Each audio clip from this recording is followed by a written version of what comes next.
these positions remain essentially unchanged over evolutionary time. That tells you something about that region of the protein. This part of the protein, heck, just look at all of the amino acid changes that are tolerated by that protein over evolutionary time. You've got big deletions that come out of this region, all kinds of different amino acids that go in here. That part of the protein probably functionally has very little effect. So it's not contributing much to the protein. It's probably a helical loop that is just out there, and it doesn't contribute much to the active sites of that protein, the binding sites of that protein, that sort of thing. So alignments can be incredibly important in telling you what parts of a protein are important for its function. Okay?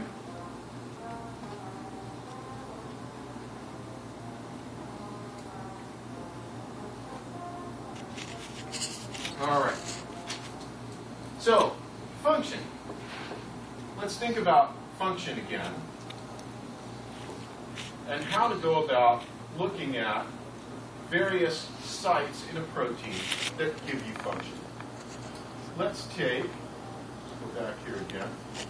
So what I'm going to do is, again, I'm going to change this program so that I can copy this, this sequence from this B4 protein. And then we're going to go back here. And I'm just going to go back. And let's look at some websites. Actually, maybe what I should do is go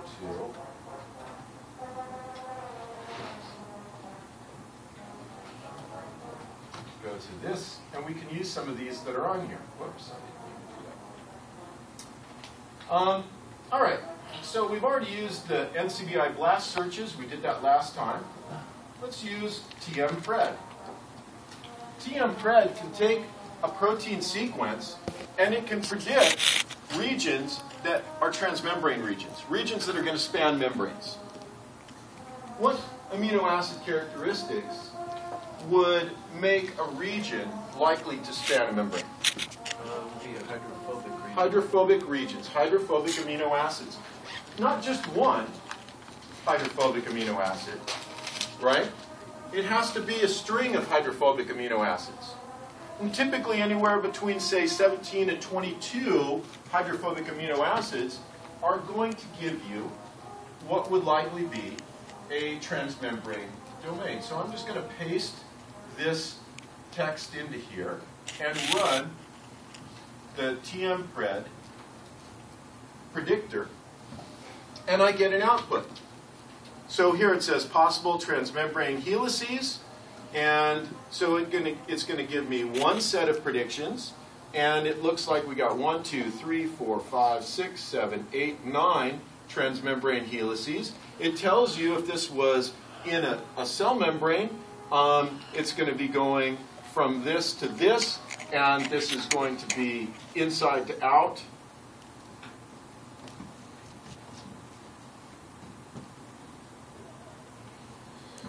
Here we go.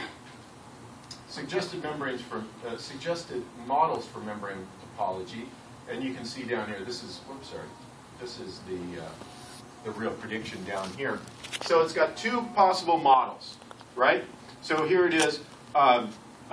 You're going from, let's see, this is the first one, amino acid position 19 to amino acid position 39, a stretch of 21 amino acids, and it's got a certain score that's given to it. We'll see what that score is. And this is predicted to go from outside the cell, if this were in a cell membrane, to inside the cell.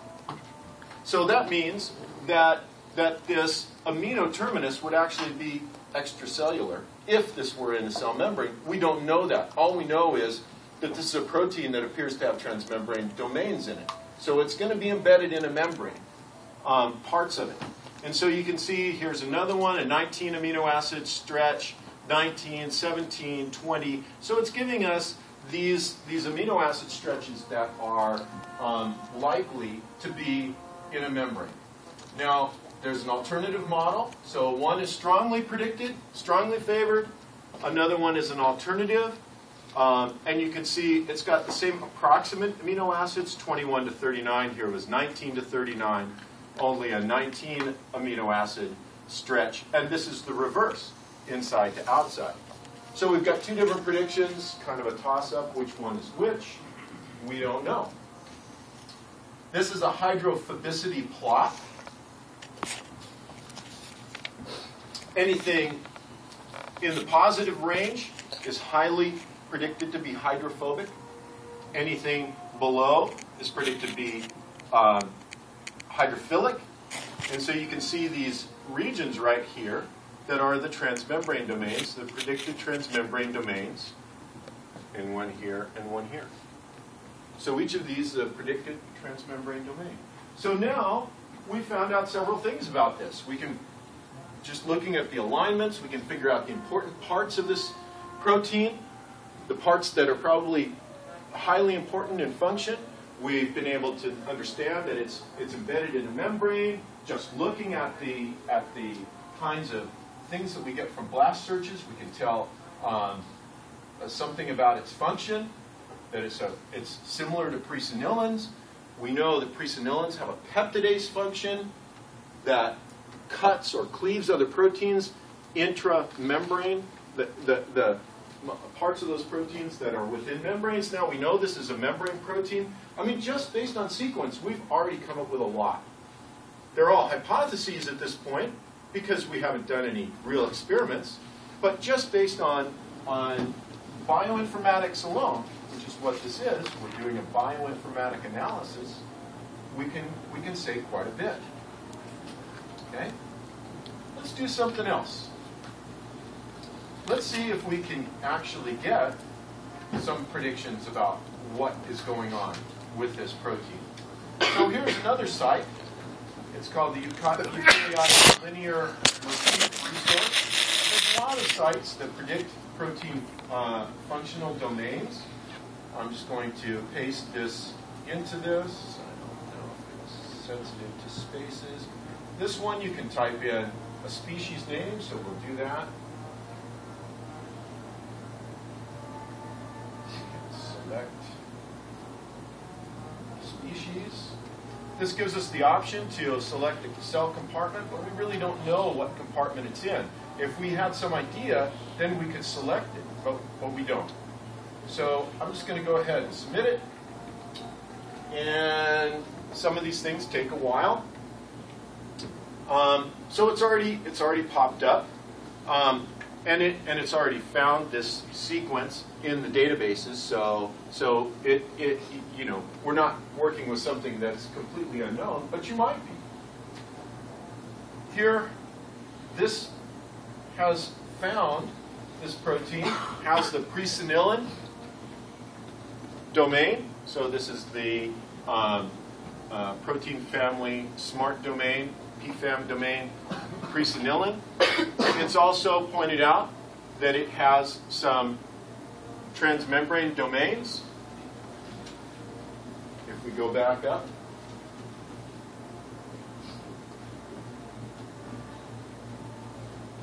and this blue, the mouse here, the blue is for transmembrane domains, and we can see those transmembrane domains predicted here. So this horizontal stretch is really meant to represent the amino acids from amino acid position 1 through the end, whatever that amino acid is. So we can see there's a lot of predictions here. We see there's a little green part sticking out here. So what's the green? There's several different greens, I think. Shows a loop. One is disorder, so it's a portion of the protein, that really is highly disordered. There's a globular region of the protein, so disorder, globular region, and this is a prediction of sort of disorder. So you can see there's disorder a little bit higher over here, and in this region too. Then there's a whole bunch of other predictions that are made by this. And we can just look down here, and And we can see along this protein there are all kinds of things here that are being predicted. Okay? And all kinds of things. CLV, cleavage site. All kinds of things that are being predicted. Quite a lot. But then it filters. It filters based on species. It filters based on all kinds of things. And it's going to tell us what is likely here after filtering. Okay? What's likely after filtering? So it's got all those predictions, but then it filters them based on species and based on some other things. Let me try to shrink this down so we can kind of get this in. I know that's hard to read. But, you know, so you go along here and you say, well, I know there's the presenilin domain. That's the major domain that is found. And it's got all these other things. But what does this mean? So it's got this WH2 motif. It tells you a little bit about it. WH2 motif is a variable length binding to the hydrophilic cleft formed by actin subdomains 1 and 3. At the N-terminus, it forms an alpha helix, followed by a flexible loop stabilized upon actin binding. Wow, so this protein may bind to actin. It's got this little domain that could bind to actin. So we can find all kinds of things about it in here, and in fact, probably way more than we would be able to really investigate in a small study. And in fact, a lot of these are just hypotheses, but they're hypotheses that could be tested if we were interested in them. So we've got motifs that are phosphorylated. So phosphorylation sites by different things, all kinds of hypotheses about protein function. Okay, these are all the sites that were excluded in our analysis. So because of the filtering, these were excluded. A lot of them were excluded. So it's a pretty powerful site to come up with predictions about protein function. So we're getting a lot of information about our protein just based on this.